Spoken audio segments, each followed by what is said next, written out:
No one heard it being born. Only the rain hammering on the tin roof like claws. And a mother horse dying. At that moment, people thought it would be just another foal. But no. What crawled out of her womb wasn't from this world. No whinny. No scream. Just a song. A twisted melody. Alien. As if the memories of 1,000 erased souls were rising from the marrow of a nameless creature. And then it opened its eyes. Not the gaze of something newborn, but the gaze of a soul once burned alive in a laboratory furnace. A question echoed without words. Do humans really think they've outrun the past? That creature didn't come to live. It came to remember. And to make the whole world remember. You're not about to hear a story. You're about to tremble. Because sometimes, the very thing we try hardest to forget is the one that comes back to sing. And now, something begins. Not in legend, but in a place so quiet, the past could finally knock. The phone rang like a scream in the silence, piercing the dark at exactly 2:13 a.m. Outside, the wind howled like a chorus of ghosts, slamming against the wooden frame of a tiny cabin, tucked deep in the Montana mountains. Inside, the lights were still off. But Elias Monroe, the man who had chosen solitude over society, was already sitting upright in bed. Long before the first ring, he wasn't the type to dream. And yet, for years, every time the storm clouds rolled in, Elias would wake in a cold sweat, haunted by a single image burned into his soul, his daughter lying lifeless on the operating table. And he, a once celebrated veterinarian, utterly powerless. A priest in a cathedral gone dark. Elias had once been one of the finest animal doctors in the northern region. But after the loss of his only child, he vanished from the profession, from people, from the empty words of clients who never knew the weight of silence. All that remained was him, his weathered vet bag, and a string of wordless days bleeding into one another. The phone buzzed again. Elias picked it up. Elias, it's me. Gareth Creed. I need you to come. Now. Solara, she's giving birth. But something's wrong. I've never seen anything like this. Solara. Just the name, and something shifted in Elias's chest, like an old artery twitching awake. Solara was no ordinary horse. A steel gray mare, sharp as a whip, rescued from a wildfire 7 years ago by Gareth himself. After that day, she was more than livestock, she was family, leader of the herd. But there were missing pages in her story, months unaccounted for, when Solara had vanished without explanation. And no one dared ask where she'd gone, or what she'd returned with. Elias said nothing. He hung up, tossed the phone onto a chair, grabbed his coat, and threw the old vet bag onto the passenger's seat of his dust-worn pickup. The engine roared to life just as the sky cracked open, and the rain came down in sheets. The road to Creed Hollow Ranch had always been treacherous, rocky, remote, barely clinging to the edge of civilization. But tonight, it felt like the earth itself was testing him. With every flash of lightning, the trees lining the roadside morphed into black hands, clawing at his truck, begging him to turn back. Elias wasn't an emotional man, but Gareth Creed was different. Gareth Creed, a quiet, reclusive man, heir to an old horse ranch left by his grandfather, along with a shadowed past he'd never fully unwrapped. He kept mostly to himself, surrounded by horses and silence. But 5 years ago, something had changed. He and Elias had once descended into a ravine to rescue a wild Mustang with a shattered leg. No words were exchanged after, but from that moment on, a fragile thread tethered the two men, stitched together in shared memory. Gareth didn't scare easily, but his voice tonight, it trembled like torn reins in the teeth of a storm. When Elias arrived, Creed Hollow looked like a ghost imprint under the white sheet of rain. A single weak yellow light flickered in the horse barn, like the last flame of a place on the brink of being erased. Gareth was already outside, drenched to the skin, eyes wide with something Elias hadn't seen before. "She's inside," he said.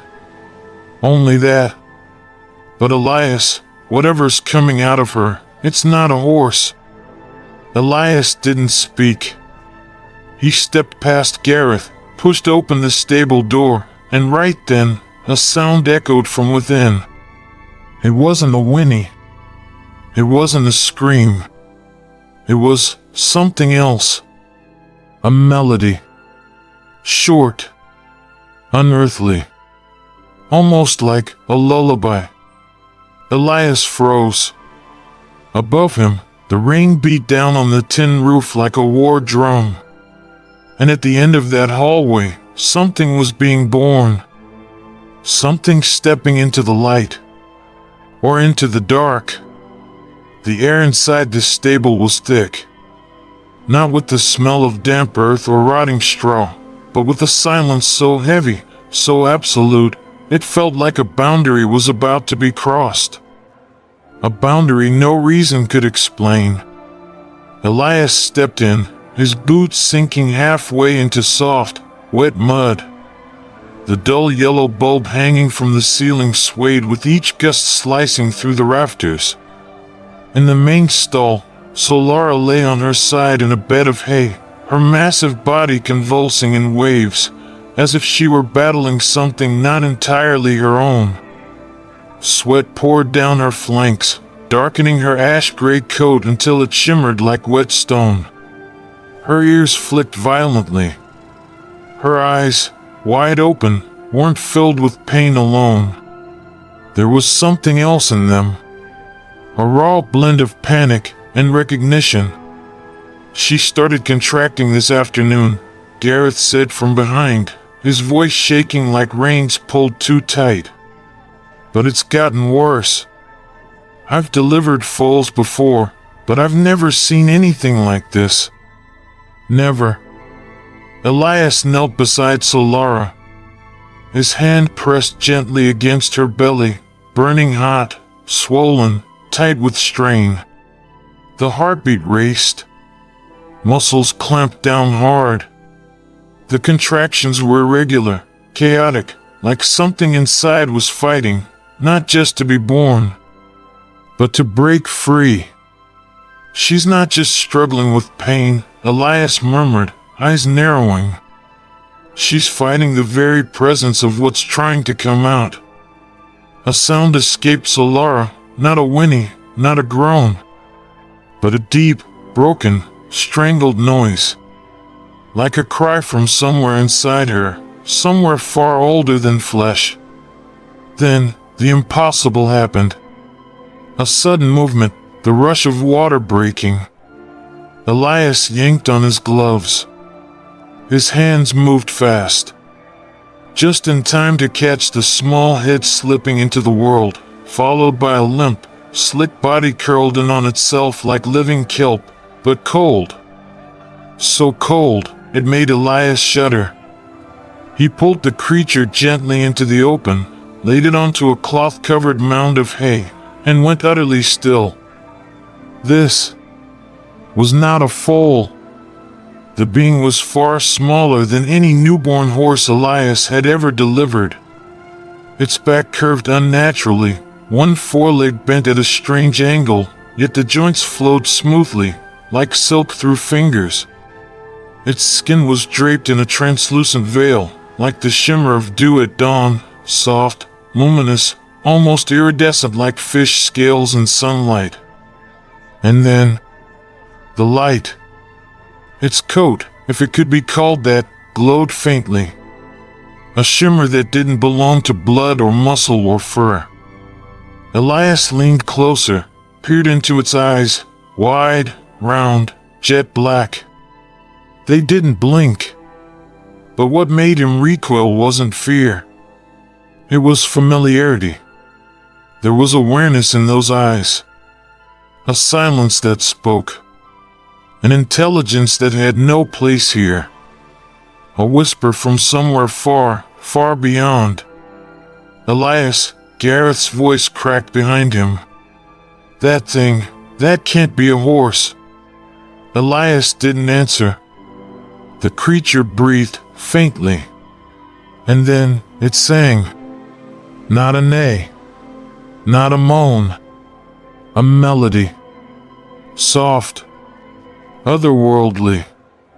A sound like the echo of time itself ringing from the bottom of a forgotten well. A lullaby filled with sorrow so deep even humans would fail to name it.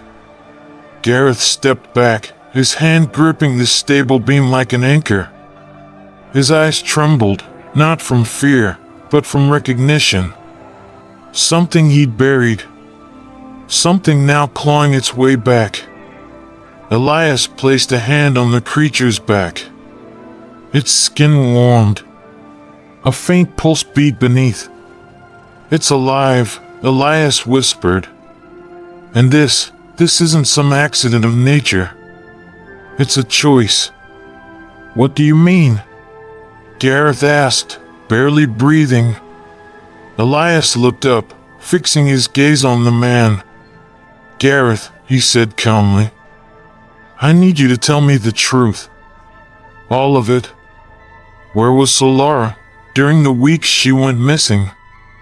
The question landed like a lock on the world. Gareth said nothing. Inside the stable, the only sound was the rain tapping steadily on the tin roof. And the creature's lullaby still echoing. Like a love song from another world. Solara convulsed. A violent spasm jolted her entire body off the bed of straw, as if lightning had struck her from within.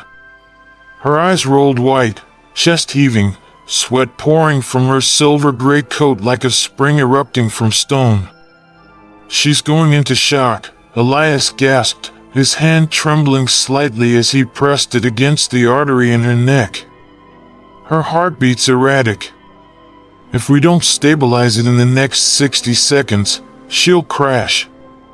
Gareth stood frozen, paralyzed a few feet away. He didn't dare move. Elias bent over, quickly fumbling with the latch on his vet bag. His mind raced, cycling through a list of emergency meds, but before he could pull out the first syringe, something unimaginable happened. The creature, that strange, other-born thing that had just entered the world, lifted its head. It was still slick with birth fluids, its legs trembling like they didn't yet know the meaning of gravity. But it moved. Slowly. Deliberately. Not with the aimless flailing of a newborn foal, but as if it sensed that Solara was slipping away. Elias instinctively stepped back, torn between caution and awe. But the creature didn't lunge, didn't startle, it simply inched forward, pressed its tiny, damp forehead against Solara's chest. And then, it sang. No, not a song, not a sound. It was a resonance, a vibration, a tone that didn't come from the throat, but from somewhere deeper. From the bones, from the air, from memory. A melody so faint it couldn't have been recorded. And yet, it softened everything. The rain seemed to hush. The wind stopped rattling the walls. and Solara's heartbeat returned. Irregular at first, then steady. Steady enough to make Elias' breath catch in his throat. "This," he whispered, "this isn't coincidence." Gareth stepped forward quietly, speechless. Both men now stood before the creature, neither daring to speak. Then it turned, and for the first time, its eyes met Elias's. It was not the gaze of a newborn. It held no confusion, no emptiness. It looked at him like it remembered. Elias froze, because he had seen those eyes in dreams. Not their shape, but the weight inside them. Memory. Recognition. Something in him trembled. A fear without form, curling around his heart, not because the creature was strange, but because it knew. It knew who he was. It knew what he had lost. It knew he no longer believed in life. "It's looking at you like," Gareth's voice cracked, "like it's met you before." Elias didn't respond. He knelt down slowly. The creature didn't flinch. It let him reach out, his fingers brushing gently against its head. This time, there was no birth membrane. Only skin. Warm. Alive. Pulsing beneath a faint shimmer of light. Elias whispered, "What are you?" The creature didn't answer. But its eyes that seemed older than a lifetime, yet somehow newly born, made Elias whisper again, barely breathing. Or maybe the real question is, who are you? Outside, thunder rolled like distant drums of war. But inside the stable, only the soft glow of the creature's coat remained. A light not born of this world. And two men, once fugitives from their pasts, once deniers of memory, now stood motionless, held in place by the breath of a soul that had returned. Inside the stable, time itself seemed to slow. The strange creature lay beside Solara, its head rising and falling with her breath, as if they had belonged to each other in a life before this one. And the two men, Elias Monroe and Gareth Creed, stood motionless, statues carved from silence and disbelief. No one spoke, because they both knew, the moment one of them broke the silence, it would shatter something sacred, and there would be nowhere left for the truth to hide. But it was Gareth who finally broke. His voice was hoarse, not just from emotion, but from the weight of something that had been lodged in his throat for far too long. "I once told you. I inherited this ranch from my grandfather. But I never told anyone. He wasn't just a horseman." Elias turned toward him but didn't interrupt. He knew this was the moment a man chooses to stop running. "My grandfather was a biologist. One of the early pioneers in genetic theory, back when the field was still considered madness. A genius, at least on paper. But when it came to moral boundaries..." Gareth swallowed hard, eyes fixed on the creature nestled against Solara. He crossed them. All of them. "I remember, when I was little, he warned me never to go near the stables behind the forest. I thought it was because of wild stallions. Dangerous ones. Years later, after he died, I went there for the first time. And what I saw..." Elias's hand tightened into a fist. "What did you see?" "Bones. Tanks of formalin. Charts that didn't belong to veterinary medicine. Sketches of malformed fetuses. Fragments of skin, once covered in hair, glowing hair. My grandfather tried to create a new species, Elias. Hybridizing animal DNA with non-natural elements. He called it the gate to evolution's future. But to me, it was the arrogance of a man trying to play God.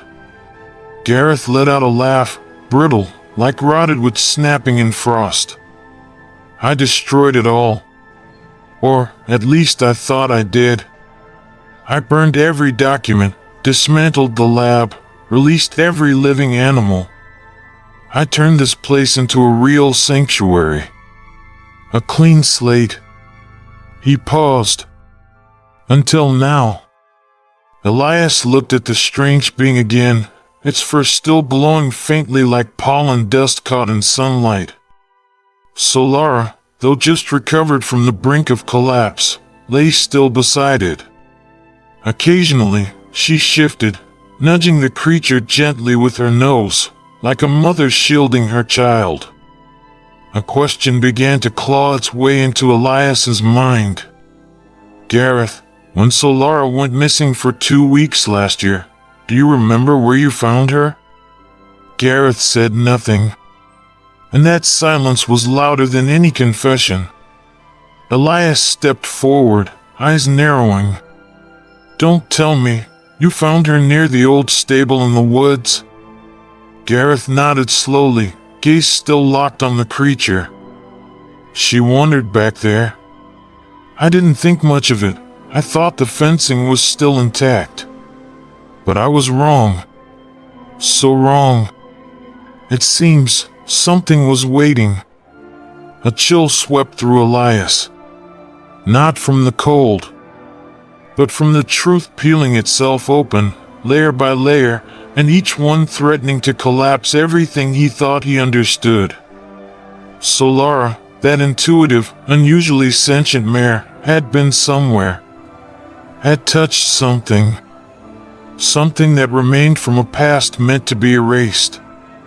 And now, she had given birth to a being that didn't carry illness, but memory. Elias stepped back, leaning against the stable post, his voice almost a whisper, as if speaking to himself. If this creature is the product of an experiment, then why does it sing? Why does it look at me with such grief? And why do I see my daughter in its eyes? Gareth stiffened. Elias said no more. Only the rain tapped against the stable roof now. And inside, a strange soul still breathed softly, as if it, too, was waiting for someone to finally say what it truly was. The creature still lay there, quiet, small, wrapped in a glow that seemed lit from within. Elias had checked everything, breathing, reflexes, temperature. Physiologically, it was intact. No signs of malignant mutation, no disease, no infection. But there was one thing he couldn't measure. The soul. Gareth stood pressed against the wall, instinctively keeping his distance, even though the creature had shown no sign of threat. Elias saw it clearly. The fear in Gareth's eyes wasn't from what the creature was, but from how it looked at him. It's looking at me like I did something wrong, Gareth whispered. I swear I didn't mean for Solara to get near that place. I didn't know this would happen. The creature turned its head. Its eyes, deep, black as midnight ink, held no rage, no judgment. Only silence, like a verdict that needed no words. Elias stepped forward, kneeling down. If you can feel this, if you can hear me, then give me a sign. The creature didn't move. But then a sound rose. Not loud, not clear, but rhythmic, resonant, melodic. A hum, as if echoing from a place that was half memory, half longing, a yearning never spoken aloud. Elias froze. For a moment, he was no longer standing in the stable. He was drifting backward into a decaying memory, his daughter, Lily, lying on the surgical table that final day, still trying to smile through the pain. Gareth collapsed to the wooden floor, hands gripping his head. This sound. I've heard it before. When I was a boy. During a thunderstorm, my grandfather opened a door, and inside, there was something humming in the dark, like it was calling. Elias took a slow breath, steadying himself. Then whispered, "We can't keep calling it that thing. It's not an object.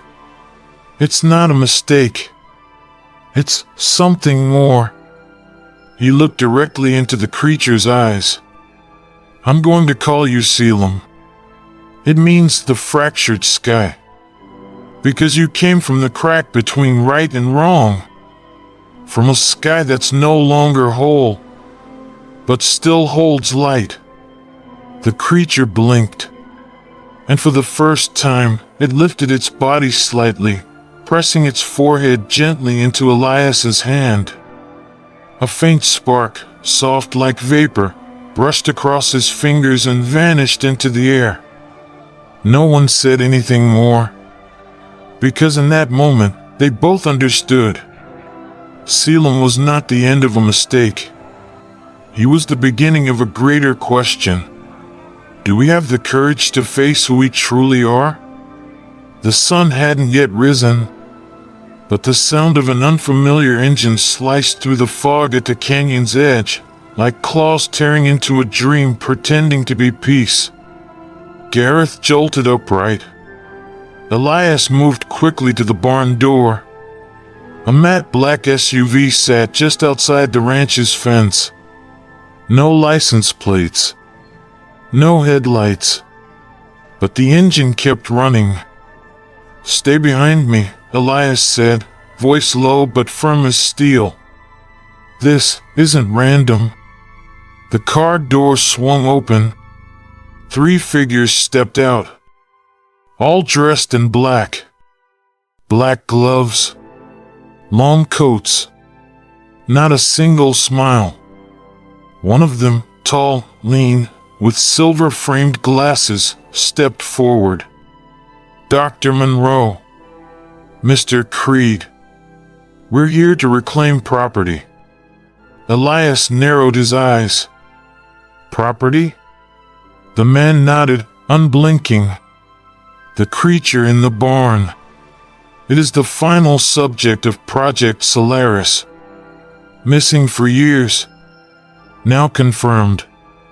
We've been authorized to retrieve it." Gareth stepped forward. "You have no right. This is my ranch. This ranch," the man cut him off, "was first registered by Jonas Creed, your grandfather, under a Tier 3 civil research designation. All facilities and created assets are legally owned by the original sponsor." Elias couldn't hold it anymore. He stepped up, full force. "No one touches that creature. It is not a project. Not a product. It is a living being." The silver-framed man stared at Elias for a long moment. "I understand how you feel, Doctor. But emotion doesn't change facts.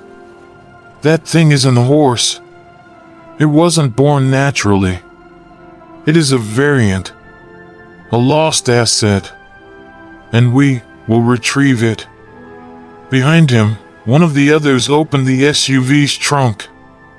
A steel crate slid down, padded with shockproof lining. Gareth cursed under his breath.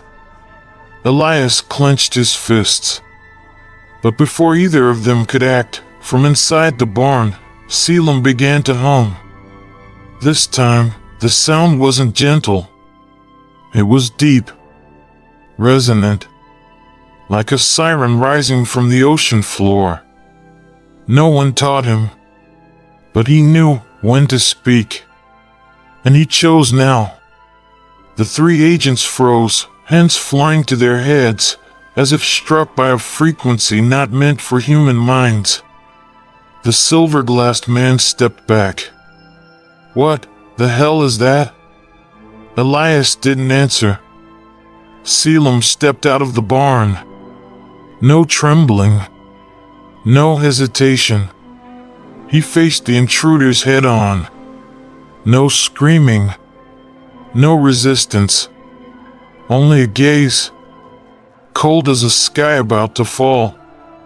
The night was torn open like black animal hide by piercing beams of headlights closing in from behind.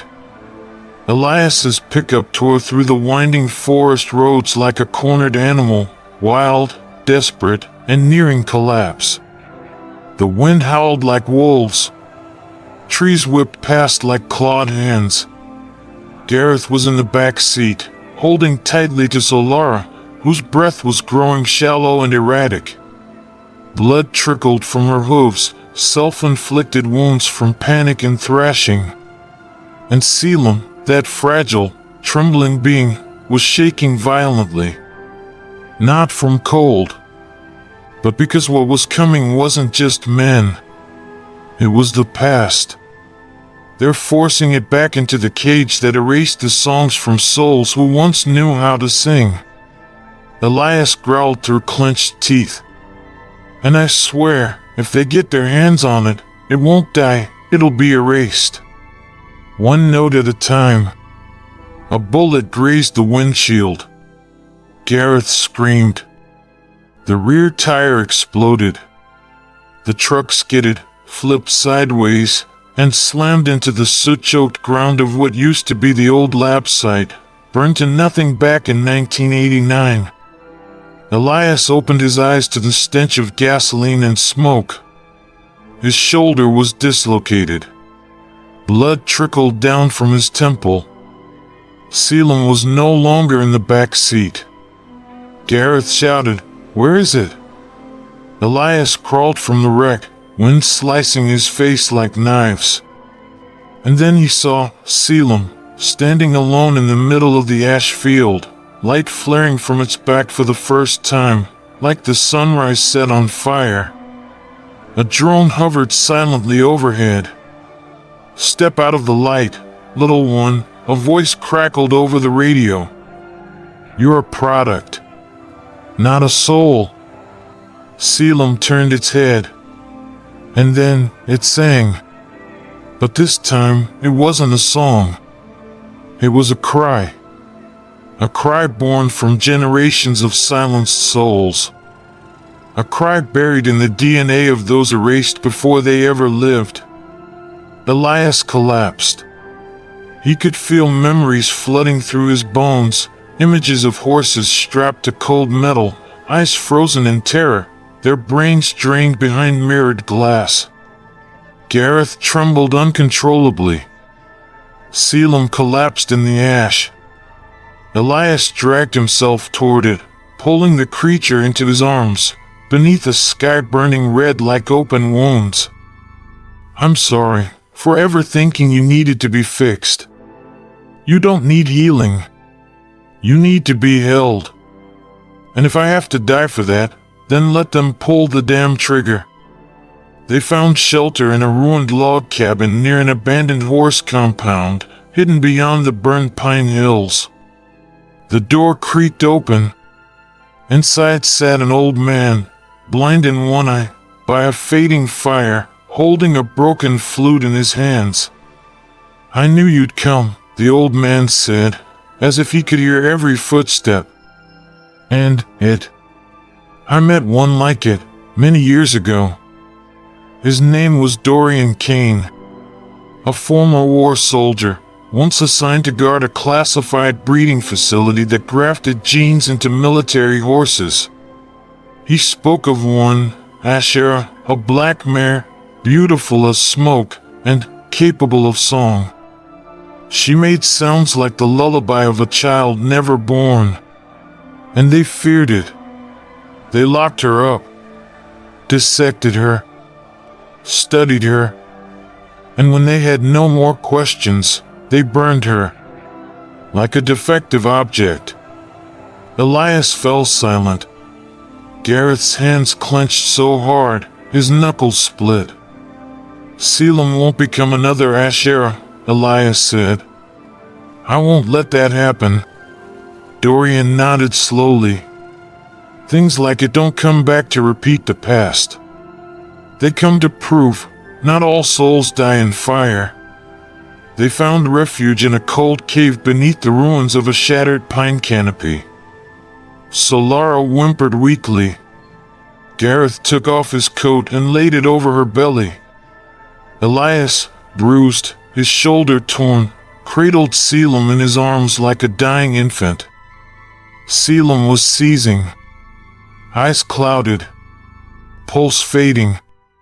Blood began seeping from beneath its glowing golden fur like crushed pollen. Elias reached for his med kit. At the bottom, a vial. Pale green serum. Glowing faintly. A forbidden DNA compound, banned since 2005. And the last vial still in existence. Gareth stared at it. If you don't inject it, it'll die. If I do, Elias said, it may never be itself again. No one spoke. Caleum looked up, and its eyes were the eyes of a child realizing it was never meant to belong in this world. I used to be a doctor, Elias whispered, and I lost a life because I tried to fix something that didn't need fixing. This time, I'll do it differently. Elias placed the serum gently on the ground. Instead of saving with his hands, he reached for Caleum's, closed his eyes. No prayers, just presence. And then, the light began to spread from Caleum's skin, like a quiet, unstoppable wall of fire. Gareth began to cry, not loudly, as if breath itself was being pulled from his lungs. That light didn't heal Caleum's body. It healed the cowardice in the hearts of those who once stood silent. When Caleum opened its eyes, the entire cave lit up from within its body. It's alive, Elias said. Not because I saved it, but because I believed it knew how to live. On their way out of the valley, they reached an abandoned grazing ground where a blind young woman named Lena was caring for a one-eyed, elderly horse. Lena tilted her head as Caleum approached, listening to its sounds. It didn't come here to live, she whispered. It came to remind us that some things were once beautiful, but forgotten, because we were too busy categorizing them. Elias asked gently, How do you know that? Lena smiled. I once had a horse. Her name was Naira.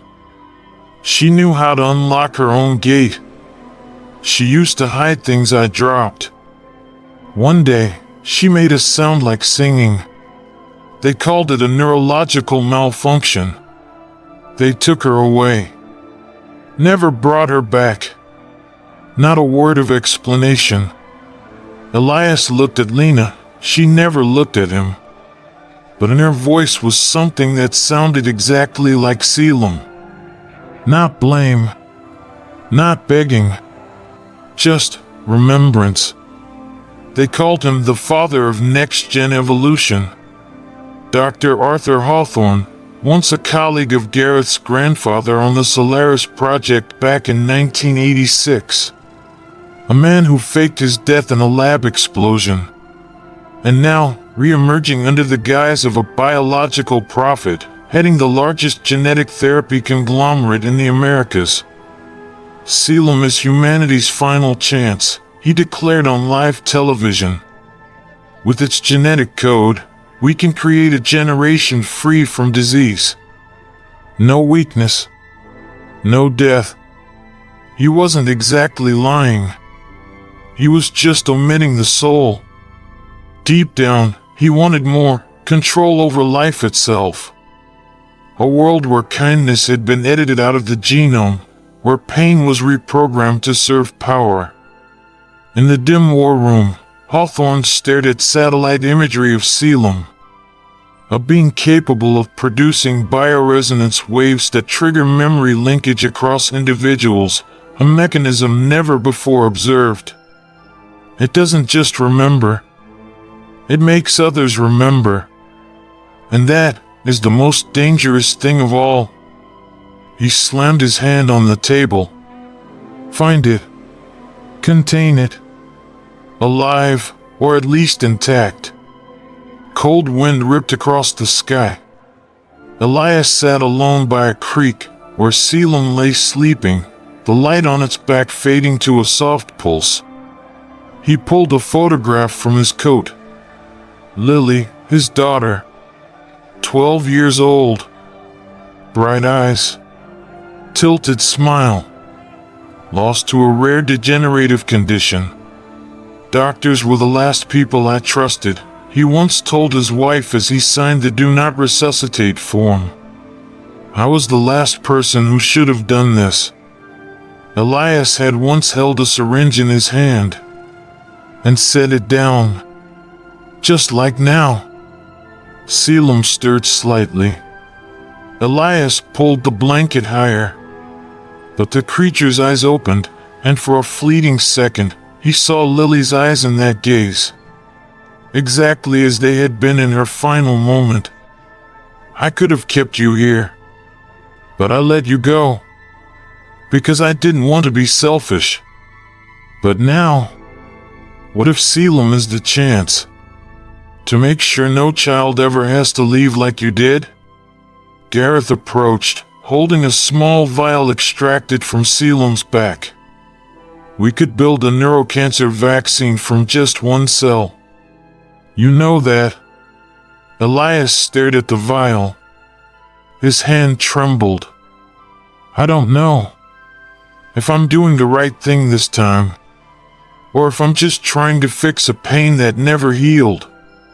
Or worse, replicating a soul that only wanted to be free. The air turned to frost.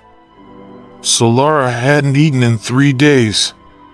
Her breath was weak, heartbeat skipping, eyes no longer focused. And yet, she still pulled herself upright each time Caleum came close, as if trying to keep her child from seeing her collapse.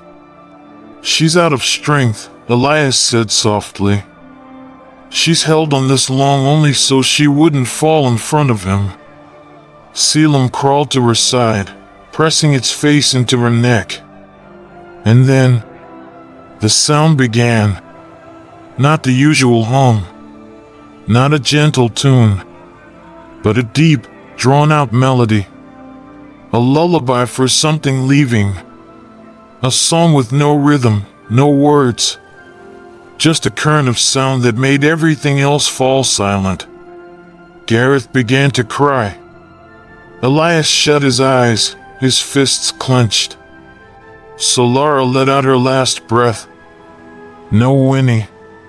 No struggle. No pain.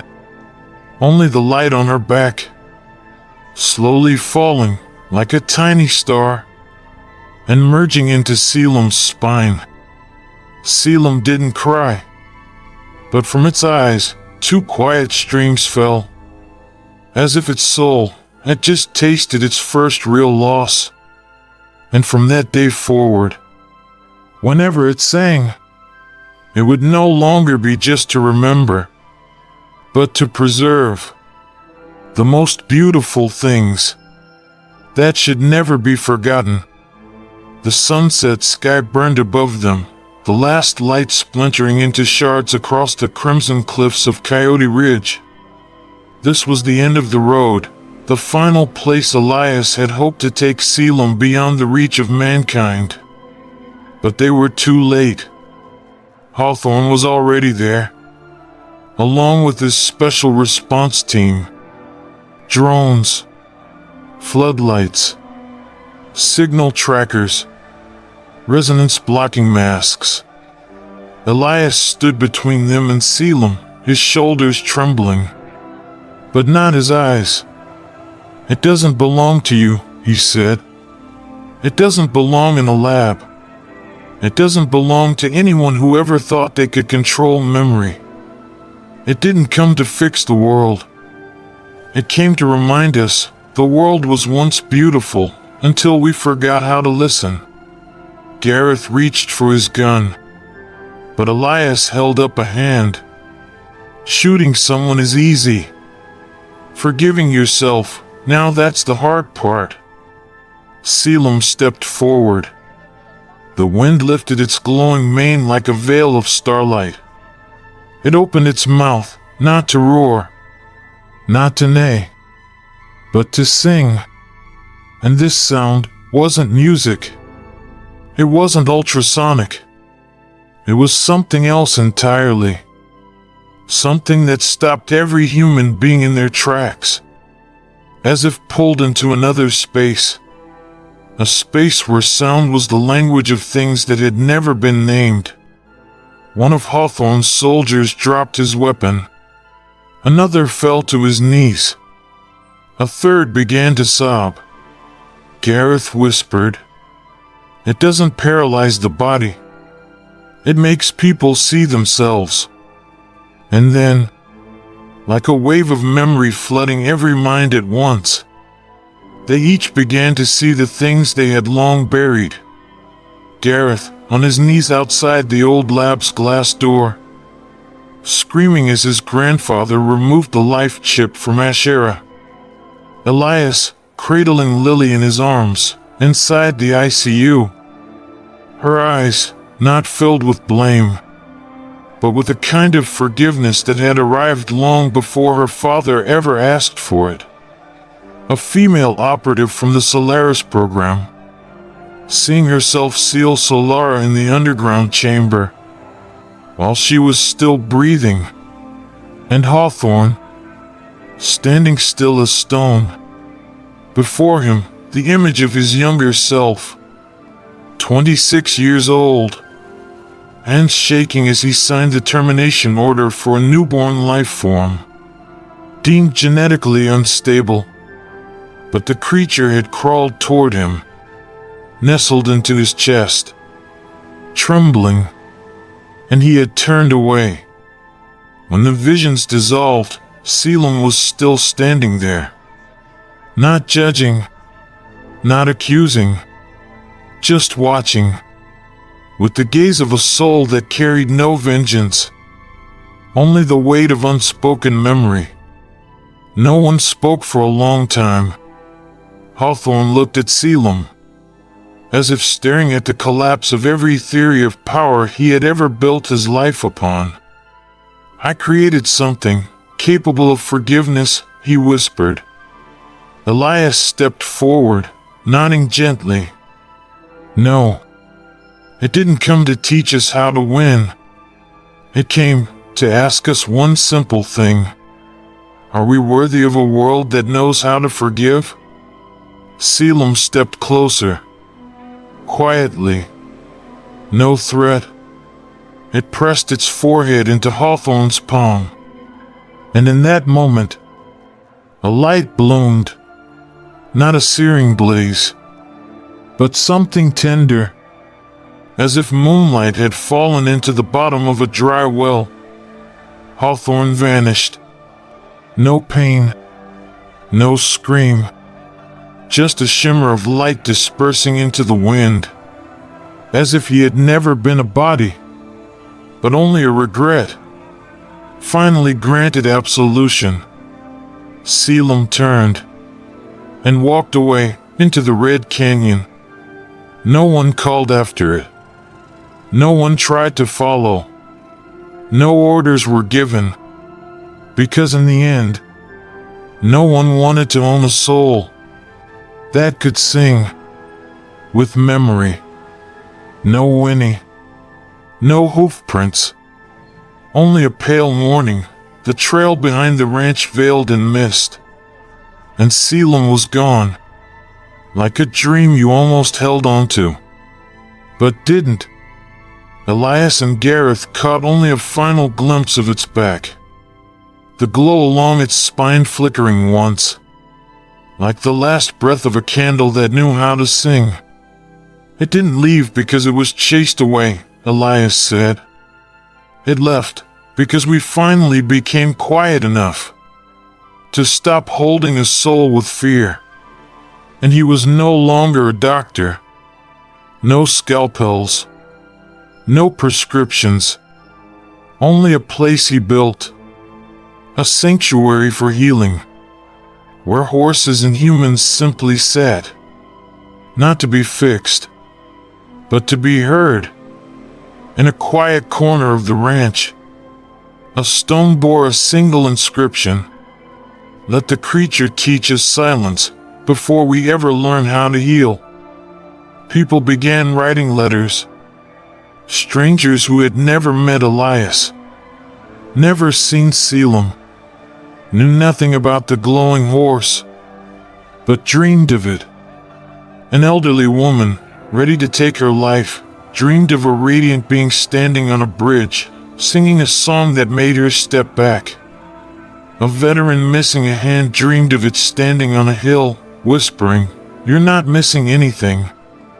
A nonverbal child began writing musical notes identical to the sounds Caleum once made onto sheets of paper. No one ever saw Caleum again, but everyone began to change. "The most frightening thing," Elias said, "isn't the strangest creature. It's how we treat what we don't yet understand." He said this during one final talk to a room of people who weren't there to learn medicine, but to learn how to touch a soul with reverence. Not all souls come to stay. Some only arrive to remind us that compassion has not gone extinct. And then they move on. And that night, the song rose again from somewhere far away. No one saw Caleum, but Elias smiled. Because some things, if they exist even once in your lifetime, are enough to never be forgotten. Caleum is gone. No whinny. No hoof prints. Only people left standing in the hush of dawn, with hearts freshly awakened by something beyond words. Memory. It didn't come to be kept, nor to be worshipped. It came to ask us one thing: if there was a soul that once forgave us, do we have the courage to forgive ourselves? And perhaps that is the greatest redemption a creature once called deformed could ever leave behind for humanity. Because sometimes, what we think we're trying to save is actually the part of ourselves we once forgot. Life lesson, woven into an open ending. It's not the strange creature that we should fear most. It's how we treat what we don't yet understand. Because if we keep trying to control every soul, there may come a day when compassion itself goes extinct, and no one is left to sing its farewell. And if one night you dream of a creature that sings, don't try to capture it. Just be still and listen. If this story made you pause for even a moment, leave a comment, because sometimes the words we write are how we help a soul stay just a little longer. Red heart tap like if you still believe compassion exists. Repeat button and share this with someone who might need a wordless melody to find their way back. Pushpin Gallop of Glory, where forgotten souls are remembered with reverence.